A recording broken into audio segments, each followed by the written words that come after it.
buenos días, mi nombre es Arnoldo Ramírez y yo les voy a exponer sobre los motores de inducción, ya que mi número de cédula termina en 4.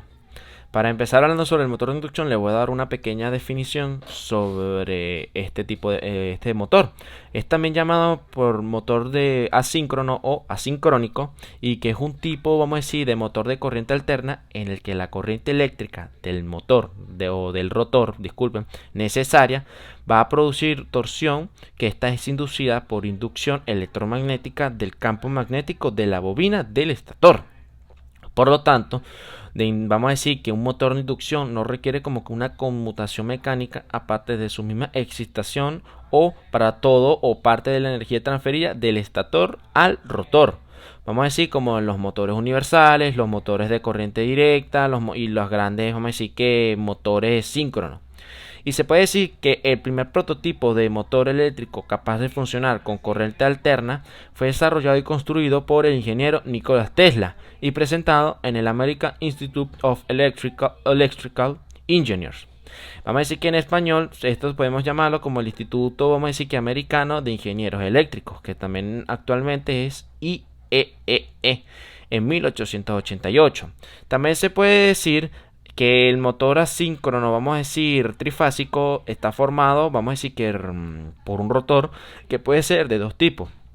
El de jaula de ardilla y el bobinado, que es un estator en que se encuentran las bobinas inductoras. Vamos a decir que estas bobinas son trifásicas y están desfasadas entre sí a 120 grados en el espacio. Y según el teorema de Ferrari, cuando por estas bobinas vamos a decir circula un sistema de corrientes trifásicas equilibradas cuyos desfases en el tiempo están de 120 grados, se induce un campo magnético giratorio que envuelve al rotor. Y vamos a decir que este campo magnético variable va a inducir una tensión eléctrica en el rotor según la ley de inducción de Faraday. Vamos a decir que también la diferencia entre el motor, vamos a decir, de inducción y el motor universal es que en el motor de inducción el devanado del rotor no está conectado, vamos a decir que al circuito de excitación del motor, sino que está eléctricamente aislado. Vamos a decir que tiene barras de conducción en todo su largo, vamos a decir que incrustadas en ranuras a distancia uniformes alrededor de la periferia. Vamos a decir que las barras están conectadas con anillos, vamos a decir que en cortocircuito, como dicen los electricistas, y a cada extremidad del rotor.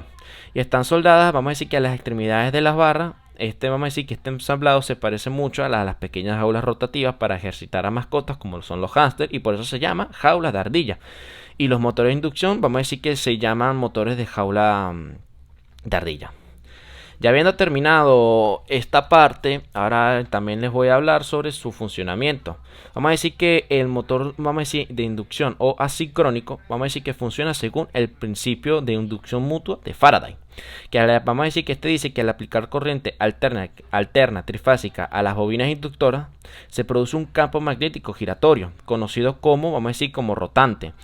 cuya frecuencia será igual al de la corriente alterna con la que se alimenta al motor. Y vamos a decir que este campo al girar alrededor del sistema en estado de reposo, vamos a decir que inducirá corriente en el mismo, que esto ocasionaría o que produciría, vamos a decir que a su vez un campo magnético que seguirá el movimiento del campo estatórico, produciendo una cupla o par de motor que hace que el rotor gire, que vamos a decir que esto se llama como que el principio de inducción mutua.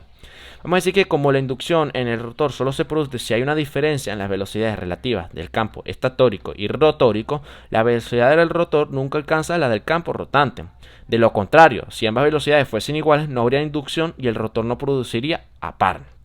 Vamos a decir que a esta diferencia de velocidad se le denomina la llamada deslizamiento y se mide, vamos a decir que en términos porcentuales.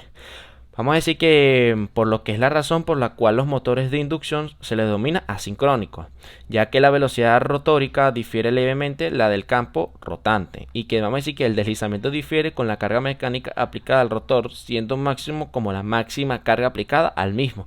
Sin embargo, a pesar de esto, el motor varía, vamos a decir que poco su velocidad, pero el par motor o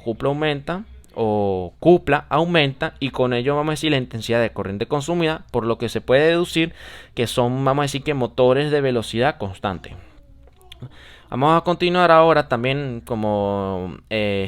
hablando eléctricamente. Se puede definir que el motor asincrónico como un transformador eléctrico cuyos bobinados, vamos a decir que del estator representan, vamos a decir que el primero y vamos a decir los devanados del rotor equivalen al secundario de un transformador en cortocircuito. Vamos a decir que en el momento del arranque, producto del estado de reposo del rotor, la velocidad relativa entre el campo estatórico, vamos a decir, y rotórico es muy elevada. Por lo tanto, la corriente, vamos a decir, que inducida en el rotor es muy alta y el flujo del rotor, vamos a decir que se opone siempre al del estator, es máximo también. Como consecuencia, vamos a decir, esto trae que la impedancia del estator es muy baja y la corriente absorbida de la red es muy alta, pudiendo llegar a valores de hasta 7 veces a la intensidad nominal. Y este valor no hace ningún daño al motor ya que es transitorio y vamos a decir que el fuerte par de arranque hace que el rotor gire enseguida, pero a causa de bajones de tensión abruptos y momentáneos que se manifiestan sobre todo como parpadeos en las lámparas, lo cual es molesto, puede producir daños a equipos, vamos a decir que electrónicos sensibles, y por eso es que son los motores de inducción que están preparados como para soportar esta corriente de arranque, pero repetido y muy frecuentemente arranques y periodos de descanso pueden elevar progresivamente la temperatura del estator y comprometer la vida útil de los devanados del mismo, hasta originar fallas por derretimiento de aislamiento. Vamos a decir que por eso es que se utilizan, vamos a decir que en potencias medianas y grandes como los dispositivos de arranque suave que minimizan la corriente del arranque del motor. También se dice que al ganar, vamos a decir que el velocidad el rotor, la corriente del mismo disminuye, el flujo rotórico también, y con ello la impedancia, vamos a decir que de los devanados del estator, recordemos que es un fenómeno de inducción mutua, y la situación es la misma que vamos a decir que la del conectar un transformador, por llamarlo así, con el secundario en corto a la red de la corriente alterna y luego con una resistencia variable intercalada, ir aumentando progresivamente la resistencia de carga hasta llegar a la intensidad nominal del secundario. Por ende, lo que sucede en el circuito estatórico es un reflejo de lo que sucede en el circuito rotórico. Ya habiendo terminado con la parte de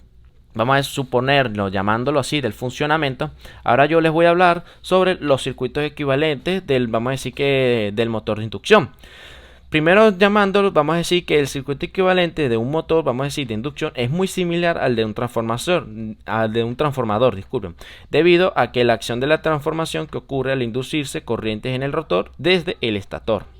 Vamos a decir que en estos circuitos equivalentes podemos encontrar tres tipos de circuitos equivalentes en el motor de inducción. El primero, que es el modelo de transformador de un motor de inducción, que se puede decir que la resistencia del estator, que es llamada R1, y la reactancia de dispersión, que es llamada también X1, y E1 es el voltaje primario del estator, acoplado al secundario, vamos a decir que R, mediante un transformador irreal, que esto sería llamado como también, por llamarlo así, como un transformador irreal con relación de vueltas, que esto lo llamaríamos AEF,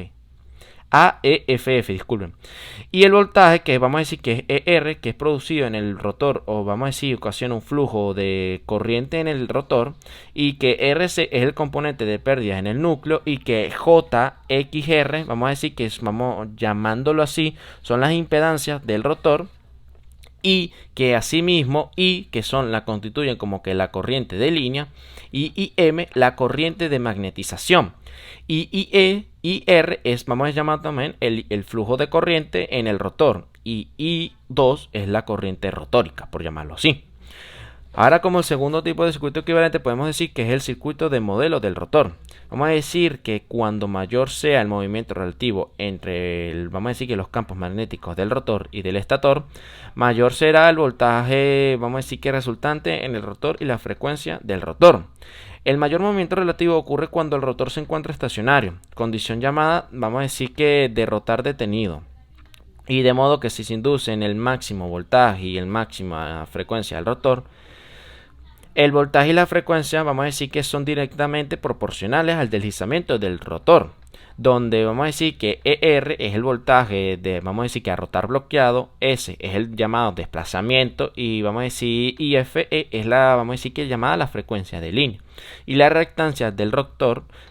disculpen, que es XN, vamos a decir que no es constante, como vamos a llamarlo así, como vamos a decir como la resistencia, por lo que depende de la inductancia de la frecuencia de la corriente del rotor. Y por último, que es el llamado como el circuito equivalente final, Se podríamos considerarlo también como el estator. Vamos a decir que el modelo del rotor, si la relación de vueltas de un motor de inducción es AEF, el voltaje del transformador, vamos a llamarlo así.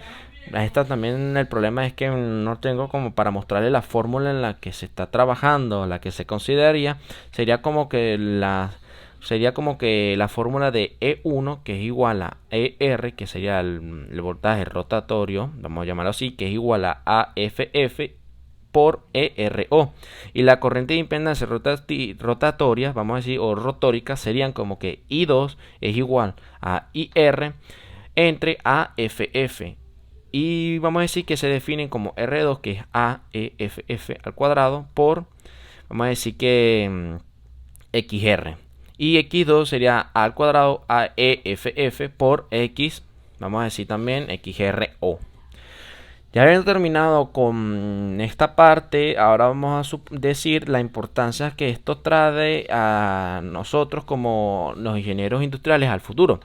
Se puede decir que el motor de inducción, debido, como decir, que a su alta fiabilidad y que es el motor, vamos a decir, que más usado en el mercado, también esto trae como, vamos a decir, que como una ventaja de que es un motor de que es de muy bajo coste, pero también debido a de que vamos a decir que no tiene una alta capacidad así de aguantar una sobrecarga.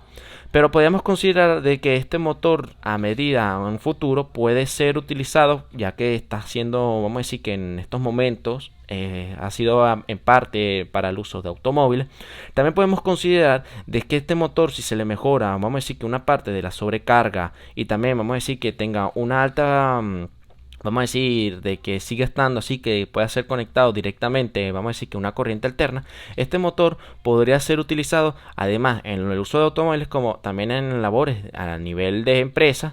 como por ejemplo siendo un ingeniero industrial, que estuve en una empresa, estás en un trabajo, como se ha dicho, que empiecen así como que los llamados bajones de luz, y de que por lo menos gracias a este motor, vamos a decir que tú estás haciendo un trabajo, estés en plena conferencia, estés en plena producción y vamos a decir que se te vaya la luz, gracias a este motor de inducción se le mejoraría, vamos a, por ya como se ha mencionado, la capacidad de que aguante una sobrecarga más seguida. Este motor de inducción podría ser considerado como que, o se le puede considerar de que a varios años de que pase de al 70% de como el motor de inducción que sea más usado, pues en tanto en labores de empresa, tanto labores también para, vamos a decir, como que tanto partes como en el hogar, entre otras cosas. Y por eso cabe destacar de que si fuera así, gracias a este motor, vamos a decir que las empresas, siendo de un ingeniero industrial, no tuvieran tampoco que estar gastando mucho dinero en plantas eléctricas, que vamos a decir que consumen demasiada electricidad, y tuvieran que estar pagando un alto salario de electricidad. Y vamos a decir que gracias a esto podemos utilizar el motor de inducción, que como ya se dijo, que vamos a decir que es un motor muy barato, que también tiene vamos a decir que su alta, por llamarlo así, como que fiabilidad, y de que también el 50% cabe destacar que la demanda vamos a decir que son de motores eléctricos. Por lo tanto, se recomendaría mucho de que en un futuro estos motores de inducción pudieran utilizarse. Muchísimas gracias.